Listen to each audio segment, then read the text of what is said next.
క్రీస్తునందు ప్రియులారా, యూట్యూబ్ ద్వారా ఈ సద్భక్తి అనే ఆధ్యాత్మిక కార్యక్రమాన్ని చూస్తూ బలపరచబడుతున్నామని తెలియజేస్తున్న మీకు అందరికీ మన ప్రభువును రక్షకుడైన యేసుక్రీస్తు నామములో వందనాలు చెల్లిస్తా ఉన్నా. మీరంతా బాగున్నారని తలుస్తా ఉన్నా. మీ కొరకు ప్రత్యేకంగా ప్రార్థన చేస్తా ఉన్నా. సరే, చాలామంది బైబిల్ కాలేజీ విద్యార్థులు, విశ్వాసులు, కొంతమంది దైవ సేవకులు కూడా చాలా చక్కగా ఉంటున్నాయండి మెసేజ్లు అని చెప్తున్నారు. చాలా సంతోషం ప్రియులారా. మరి అదే రకంగా మీకు నచ్చినట్లయితే అనేకులకు పంపడం మరవద్దు, మానవద్దు. సరే, ఈరోజు ఒక నూతనమైనటువంటి వర్తమానాన్ని మనం ధ్యానం చేసుకుందాం. అంతకు ముందుగా ఒక చిన్న పల్లవి పాడి దేవుడి నామాన్ని మహింపరుద్దాం. జయ సంకేతమా, దయాక్షేత్రమా, నన్ను పాలించు నా యేసయ్యా.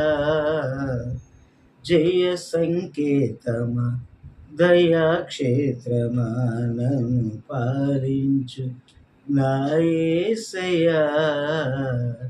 అపురూపము నీ ప్రతి తలపు, అలరించిన ఆత్మీయ గెలుపు. అపురూపము నీ ప్రతి తలపు, అలరించిన ఆత్మీయ గెలుపు. నడిపించే నీ ప్రేమ పిలుపు.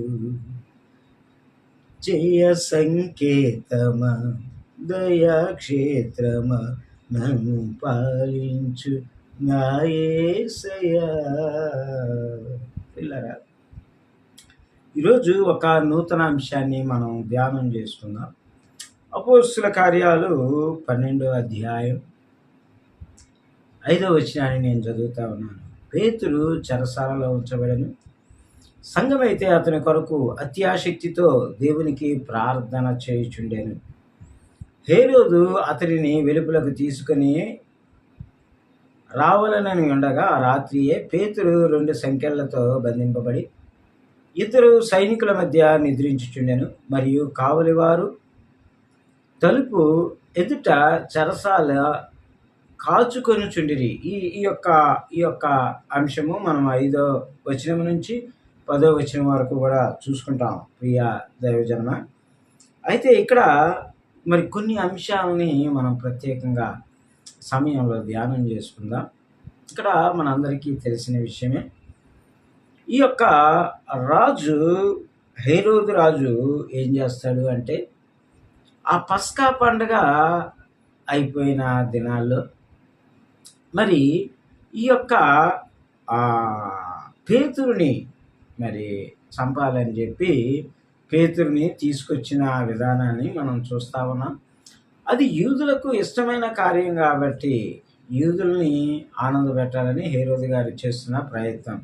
అలాగే అంతకు ముందు దినాల్లో యోహాను సహోదరుడైన యాకోబును ఖడ్గముతో మరి చంపెను అని లేఖనంలో రాయబడ్డది. అదేవిధంగా మరి యోహాను సహోదరుడైన యాకోబు కొన్ని దినాల క్రితమే ఖడ్గంతో చంపబడ్డాడు. మరి ఈ సమయంలో పేతురుని వారు చెరసాల్లో ఉంచారు. ఎందుకంటే కొన్ని దినాల్లో మరి ఆ పేతురుని కూడా చంపడానికి. ప్రియ దేవుని జనాంగమా, ఈ యొక్క పస్కా పండుగ వివరాలన్నీ కూడా మనకి నిర్గమకాండంలో ఉంటాయి. అయితే ఇక్కడ మనం చూస్తా ఉన్నాం, మరి పేతురు గారు మరి చెరసాలలో ఉంచబడను అనేటువంటి మాట మనం చూస్తా ఉన్నాం. పేతురు గారు చెరసాలలో ఉంచబడ్డారు. అయితే సంఘం అయితే అతని కొరకు అత్యాసక్తితో దేవునికి ప్రార్థన చేయుచుండెను అనేటువంటి మాట మనం చూస్తా ఉన్నాం. మరి ఈ యొక్క చెరసాలలో మరి చంపబడడానికని తీసుకొచ్చిన పేతురు గారి కొరకు, మరి చెరసాలలో ఉంచబడిన పేతురు గారి కొరకు సంఘం అత్యాసక్తిగా ప్రార్థన చేస్తుందంట. ఆదిమ సంఘములో మనం చూసినట్లయితే ఎంత క్లిష్ట పరిస్థితినైనా ప్రార్థన ద్వారా జయించిన ఆ సందర్భాలు మనకి కోకొల్లలుగా కనిపిస్తూ ఉంటాయి.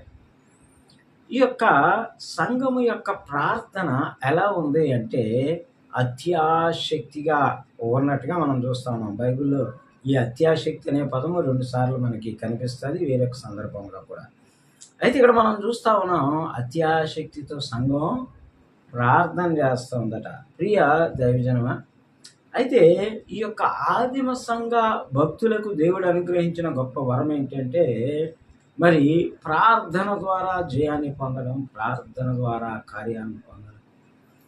మరి ప్రార్థనలో ఉండే శక్తి ద్వారా వారు మరి ఆదిమ సంఘ కాలంలో దేవుని వెంబడిస్తూ ముందుకి కదిలేవారు. అయితే ప్రియా దైవజన్మ, మరి ఇక్కడ మనం చూస్తా ఉన్నాం, ఆ రాత్రే పేతురు 2 సంకెళ్లతో బంధింపబడి ఇద్దరు సైనికుల మధ్య నిద్రించుచుండెను అనేటువంటి మాట మనం చూస్తా ఉన్నాం. మనం ఆలోచన చేద్దాం. పేతురు ఇద్దరు సైనికుల మధ్యలో నిద్రిస్తూ ఉన్నాడట. చూడండి, కొన్ని దినాల క్రితం యోహాను సహోదరుడైన మరి యాకోబుని చంపారు.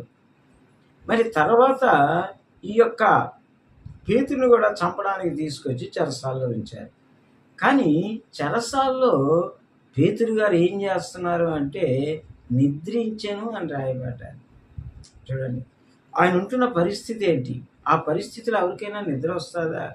మరి అంతేకాకుండా అక్కడ మనం చూస్తా ఉన్న 2 మరి ఆ సంకెళ్లతో బంధించి ఎటు కదలలేని పరిస్థితిలో, పారిపోవడానికి అవకాశం లేని పరిస్థితిలో, మరి ఆ ముందు ఆ జరిగిన యాకోబు యొక్క సంఘటన కదా. కానీ పేతురు గారికి ఒకటి తెలుసు, నా దేవుడు నాకు తోడై ఉన్నాడు. ఇమ్మానుయేలని దేవుడు నాకు తోడుగా ఉన్నాడు. యుగ సమాప్తి దాకా నీకు తోడుగా ఉంటానని వాగ్దానం చేసింది. ఈ యొక్క పేతురు గారు ఏం చేస్తా ఉన్నారంటే చెరసాలలో నిద్రపోతా ఉన్నారట. కావలి వారు బయట కావలి కాస్తా ఉన్నారు.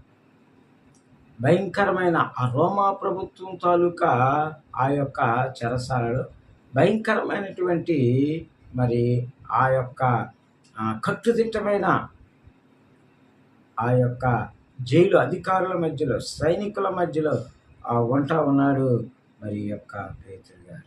ప్రియ దైవజన, ఇదిగో ప్రభుదూత అతని దగ్గర నిలిచాను, అతడుండిన గదిలో వెలుగు ప్రకాశించాను. దూత పేతురును తట్టి త్వరగా లెమ్మని చెప్పి అతన్ని లేపగా సంకెళ్ళు అతని చేతుల నుండి ఊడిపడాను. ఇక్కడ మనం చూస్తా ఉన్నాం, ఈ యొక్క భయంకరమైనటువంటి పరిస్థితుల్లో పేతురు గారికి నిద్ర పట్టకూడని పరిస్థితుల్లో ఆయన చక్కగా నిద్రపోతా ఉన్నాడు. కారణం ఏంటో తెలుసా? పేతురుకు తెలుసు, నా దేవుడు ఎలాంటి పరిస్థితుల్లోనైనా నాకు సహాయం చేయగలవాడు. కాబట్టి ప్రియ దైవజనమ, పేతురు మరి ఆ సంపూర్ణంగా యేసుక్రీస్తు ప్రభువారు సిలువకు అప్పగింపబడని ముందు వరకు ఆయనలో 7 అవలక్షణాలు ఉన్నాయి. దేవునికి దూరమైనటువంటి గుణలక్షణాలు, దేవునికి పనికి రానటువంటి జీవితంలో జీవిస్తున్న ఈ పేతురు, ఎప్పుడైతే నువ్వు ముమ్మారు అబద్ధమాడుతావు పేతురు అని దేవుడు చెప్పాడో, ఆ ముమ్మారు కోడి కూసే లోపల అబద్ధమాడిన సంఘటన వచ్చిందో, పేతురు ఆ దినమే ఒక తీర్మానం తీసుకున్నాడు. ఏంటంటే ఇంకా చావైనా బ్రతికైనా క్రీస్తు కొరకే బ్రతకాలి. కాబట్టి దేవుని యొక్క ఆత్మాభిషేకం ద్వారా ముందుకు వెళుతున్న పేతురు ఈ యొక్క అపోస్తల కార్యాలు 1వ అధ్యాయం నుంచి చూస్తాం, అనేకమైన గొప్ప కార్యాలు జరిగించినట్టుగా చూస్తా ఉన్నాం. మరి ఈ సమయంలో పేతురికి ఒకటి తెలుసు, నా దేవుడు నన్ను విడిచిపెట్టడు అని చాలా ధైర్యం కలిగి ఉన్నాడు. అంతేకాదు ఆదిమ సంఘములో సంఘ బిడ్డలందరూ అత్యాశక్తిగా ప్రార్థన చేస్తూ ఉన్నారు. ఇదిగో ప్రభువా, ఆ పేతురుని విడిపించు, ఆ దైవ సేవకులను విడిపించు, ఆ దైవికమైనటువంటి దైవ మార్గాన్ని మాకు బోధించే ఆ వ్యక్తిని విడిపించు అని ప్రార్థన చేస్తున్నారు. వారు మామూలు ప్రార్థన చేయట్లేదు, ఆసక్తితో ప్రార్థన చేయట్లేదు. ఇక్కడ మనం చూస్తా ఉన్నాం, అత్యాశక్తితో ప్రార్థన చేస్తా ఉన్నారు. ప్రార్థన దేవుని దగ్గరికి నీ మొర వినబడే విధంగా చేసినప్పుడు. అంతేకాదు ఇక్కడ మనం చూస్తా ఉన్నా, సింహాసనం మీద ఉండే దేవుడు కదలిచ్చే విధంగా అత్యాశక్తితో ప్రార్థన చేసినప్పుడు దేవుడు ఏం చేశాడంట? తన దూతను పంపాడంట. ఎక్కడికి?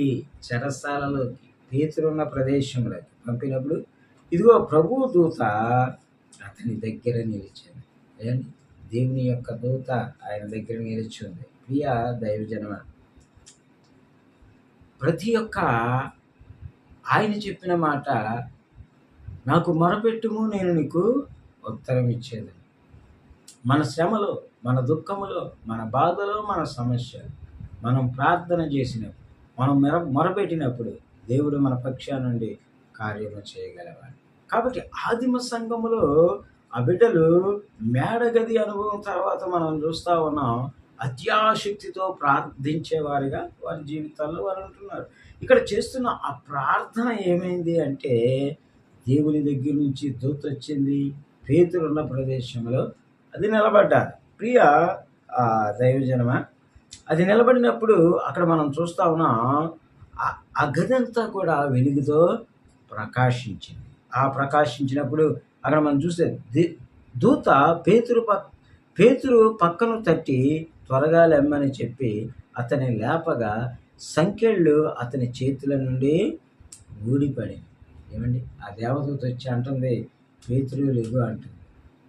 పేతురు లెగు అంటుంది. ఏమండి? లెగు అన్నప్పుడు పేతురు ఎప్పుడైతే లేచాడో ఆ సంఖ్యలు ఊడిపడినట్టుగా మనం చూస్తా ఉన్నాం. అప్పుడు దూత అతనితో, నీవు నడుము కట్టుకొని చెప్పులు తొడుక్కొనమనెను. అతడు అలాగు చేసిన తర్వాత దూత, నీ వస్త్రము పైన వేసుకొని నా వెంబడి రమ్మని అతనితో చెప్పాడు. చూడండి, వెంటనే దూత చెప్తుంది, పేతురు గారు నీ యొక్క వస్త్రములు వేసుకోండి, పై వస్త్రము, అదేవిధంగా చెప్పులు తొడుక్కొని నా వెంట రండి. చూడండి, చెరసాలలో, రోమా ప్రభుత్వం నుండే భయంకరమైన చెరసాలలో దేవుని యొక్క సహాయము పేతురు ఏ విధంగా చూడగలిగాడు అంటే, ఆ యొక్క సంఘము అత్యాశక్తితో ప్రార్థించడం వలన చూడగలిగాడు. నీ ప్రార్థన ఎంత అత్యాశక్తిగా నువ్వు చేయగలుగుతావు, నీ మొర ఎంత అత్యాశక్తిగా నువ్వు చేయగలుగుతావు. మనం చూస్తాము నిర్గమకాండంలో ఇశ్రాయేలీల మొర దేవుడు విని మోషేను వారి దగ్గరికి పంపినట్టుగా, ఇశ్రాయేలీలు పడుతున్న కష్టాన్ని దేవుడు చూసి వారికి సహాయము చేయటానికి, వారి బానిసత్వం నుంచి విడుదల కలగ చేయడానికి మోషేను పంపినట్టుగా ఇక్కడ మనం చూస్తా ఉన్నాం. సంఘము యొక్క అత్యాశక్తితో కూడిన ప్రార్థన వలన దేవుడు తన దూతను పంపి పేతురును బయటికి తీసుకొచ్చినట్టుగా మనం చూస్తా ఉన్నాం. అంతేకాదు, అక్కడ చదవబడుతున్న మాట మనం 9వ వచనంలో, అతడు వెలుపలకు వచ్చి దూత వెంబడి వెళ్ళి దూత వలన జరిగినది నిజముగా జరిగినని గ్రహింపక తనకు దర్శనము కలిగినని తలంచి. చూడండి, ఈ యొక్క మరి దూత రమ్మన్నది, పేతురు తన వెంట వెళ్ళాడు. బయటకు వచ్చిన తర్వాత మరి ఈ యొక్క పేతురు గారు అనుకుంటున్నారు, ఇది కళ నిజమా? ఏమండి? ఇదంతా నేను దర్శనములో చూస్తున్నాను అనుకుంటున్నాను కదండి. అంటే అక్కడ జరుగుతున్న సన్నివేశం అంతా పేతురికి అర్థం కావడం లేదు. పేతురు గ్రహించలేకపోతా ఉన్నాడు. ప్రియులారా, అయితే మనం చూస్తే ఒక రకంగా మనం చెప్పాలంటే, ఆ యొక్క సమయంలో పేతురికి ఆ యొక్క విషయం అర్థం కాలేదు, కానీ ఇది దేవుని కార్యం అన్నది గ్రహించలేదు. కానీ తర్వాత మనం చూసినట్లయితే 10వ వచనం మనం చదువుకున్నట్లయితే, మొదటి కావలిని రెండవ కావలిని దాటి పట్టణమునకు పోవు ఇనుప గవిని వద్దకు వచ్చినప్పుడు దానంతట అదే వారికి తెరుచుకుంది. చూడండి, మరి ఆ మొదటి కావలిని రెండవ కావలిని దాటి వారు వచ్చారట. అక్కడ గవిని ఉంది. ఆ గవిని తాలూకా మరి ఆ తాళాలు, ఆ గవిని తాలూకా గడలు తెరుచుకున్నప్పుడు వీరు బయటకు వచ్చినప్పుడు మనం చూస్తా ఉన్నాం. పేతురు ఆ సమయంలో మరి ఇలా జరుగుతున్నది అని ఊహించలేదు, ఎక్స్పెక్ట్ చేయలేదు, గ్రహించలేదు. కానీ దేవుడు తన మనుషుల్ని ఎన్నడూ విడనాడేవాడు కాదు. దేవుడు పేతురు పట్ల ఆయన కలిగి ఉన్న ఆ యొక్క మనం ఒక ఉద్దేశాన్ని మనం ఈ సమయంలో చూస్తా ఉన్నాం. చివరికి ఆ యొక్క గవిని యొక్క మొదటి కావలి వారిని, రెండవ కావలి వారిని దాటిన తర్వాత గవిని యొద్దకు వచ్చినప్పుడు అది దానంతట అదే తెరుచుకుంది. వారు బయలుదేరి ఒక వీధి దాటిన వెంటనే దూత అతనిని విడిచిపోయింది. ఎప్పుడైతే గవినిని దాటి పూర్తి స్థాయిలో బయటకు వచ్చారో దూత అతన్ని వదిలి వెళ్ళిపోయింది. ఈ యొక్క మరి పేతురు గారు మరి చాలా క్షేమంగా బయటికి రాగలిగారు. ప్రియ దేవుని సంగమా, ఇక్కడ ఒక మాట ఉంటుంది. మనం 16వ వచనం చదువుకున్నట్లయితే, పేతురు ఇంకను తట్టుచున్నందున వారు తలుపు తీసి అతన్ని చూచి విభ్రాంతి నుండి. ఏమండి, ఈ ప్రార్థిస్తున్నటువంటి సంఘము, అత్యాశక్తితో ప్రార్థిస్తున్నటువంటి సంఘము, ఏమండి వాళ్ళ ప్రార్థనలో చాలా మమైకమైపోయి, మరి ఆ ప్రార్థనలో వారు చాలా దీక్షతో వారు చేస్తున్నప్పుడు ఆ యొక్క తలుపుని కొడుతున్న శబ్దాన్ని వాళ్ళు వింటా ఉన్నారు. ఆ యొక్క తలుపుని కొడుతున్న శబ్దాన్ని వారు వింటా ఉన్నారు. సరే, ఈ తలుపులు కొడుతున్న శబ్దాన్ని వినినప్పుడు ఏమండి ఒక సహోదరి వచ్చి ఆ తలుపుల్ని తీసినట్టుగా మనం చూస్తా ఉన్నాం. తీసినప్పుడు అక్కడ మనం గమనించినట్లయితే ప్రియ దైవజనమ, వారంతా కూడా పేతురుని చూసిన ఆదిమ సంఘములో ప్రార్థన చేసిన బిడ్డలంతా కూడా ఏమయ్యారు అంటే విభ్రాంతి పొందారంట. ఎందుకో తెలుసా? అంతకు ముందు రోజుల్లోనే యాకోబు చంపబడ్డాడు. మరి పేతురు చెరసాలలో ఉన్నాడు కదా, రేపు తర్వాత దినాల్లో పేతురు తాలూకా పరిస్థితి కూడా అలాగే అవుతుందేమో అని భయపడిన వారు ఆ ప్రార్థించిన ప్రార్థనకు ప్రతిఫలముగా దేవుడు వారి జీవితంలో గొప్ప కార్యము చేసినట్టుగా ఇక్కడ మనం చూస్తాం. 11వ వచనంలో, పేతురికి తెలివి వచ్చి ప్రభువు తన దూతను పంపి హేరోదు చేతిలో నుండి యూదులను ప్రజలు నాకు చేయనుద్దేశించిన వాటినన్నిటి నుండి నన్ను తప్పించి ఉన్నాడని ఇప్పుడు నా మాట నిజముగా తెలియనని అనుకున్నాను. చూడండి, ఆ దూత విడిచిపెట్టి వెళ్ళిన తర్వాత పేతురికి ఒక విషయం అర్థమైంది. ఏంటి అంటే, హేరోదు చేతిలో నుంచి, ఆ యూదుల చేతిలో నుంచి నా దేవుడు నన్ను తప్పించి ఉన్నాడు. ప్రియ దైవజన, ప్రార్థన ప్రతి పరిస్థితిని మారుస్తుంది అన్నది లేఖనాల్లో అనేక ఆధారాలు. ఇక్కడ మనం చూస్తా ఉన్నాం. పేతురుని మనం చూస్తే ప్రభువు ఆయన్ని తప్పించాడని ఆయన సాక్ష్యం చెప్తాడు. అంతేకాదు, ఆదిమ సంఘంలో ప్రార్థించిన వారి దగ్గరికి వెళ్ళి ఆ యొక్క తలుపు కొట్టి మరి వాళ్ళు తలుపు తీసినప్పుడు పేతురుని చూసి వాళ్ళు బహు విభ్రాంతి చెందారట. ఎందుకంటే దేవుని కార్యాలు గొప్ప కార్యాలు, అద్భుత కార్యాలు, ఆశ్చర్య కార్యాలు, మన మేధస్సుకు అందనటువంటి కార్యాలు. ప్రియ దైవజన, ఈరోజు మనం చూస్తా ఉన్నాం, దేవుడు ఆదిమ సంఘ బిడ్డల ప్రార్థన, అత్యాశక్తిగా చేసిన ప్రార్థన ఫలితంగా ఈ యొక్క పేతురు ఎలా అయితే మరి ఆ యూదుల చేతిలో నుండి, ఆ హేరోదు చేతిలో నుంచి తప్పించబడ్డాడు.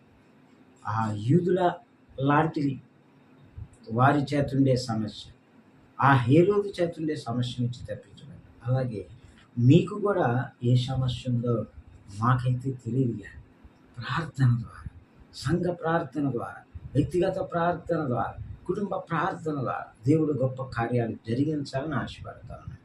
నీవు అట్టి ప్రార్థన చేసుకోగలిగితే ఆ రోజు దేవుడు పేతురికి చేసిన కార్యం ఈరోజు కూడా చేయడానికి, ఎందుకంటే హెబ్రీయులకు రాసిన పత్రికలో ఉంటుంది, యేసుక్రీస్తు నిన్న నేడు రేపు ఏకరీతిగా ఉన్నాడు. కాబట్టి ఆయన నీకు మేలు చేయాలని ఆశపడతా ఉన్నాడు. ఆ ప్రార్థన శక్తి నీలో ఉంటే, ఆ ప్రార్థన జ్వాల నీలో ఉంటే దేవుడు నీ జీవితంలో కూడా కార్యం చేయడానికి ఇష్టపడుతున్నాడు. ఈ కొద్ది మాటలో దేవుడు మన వెనుకిడిలో దీవించునుగాక. ఆమె ప్రార్థన చేసుకుందాం. మహాపరిశుద్ధుడా, మిక్కిలి ప్రేమించిన ఘనమైన తండ్రి, నీ బంగారు పాదాల వందనాలు. ఇదిగో నాయన, ఒక భయంకరమైనటువంటి సంఘటన, ఇదిగో ముందు దినాల్లో యాకోబుని చంపిన హేరోదు యూదులు ఇదిగో పేతురుని కూడా చంపడానికి చెరసాలలో ఉంచినారు. చెరసాలలో నిద్రిస్తున్న పేతురుని లేపి ఇదిగో ప్రభువా మరి బయటికి తీసుకొచ్చిన దేవుడు అయ్యా నీకు వందనాలు.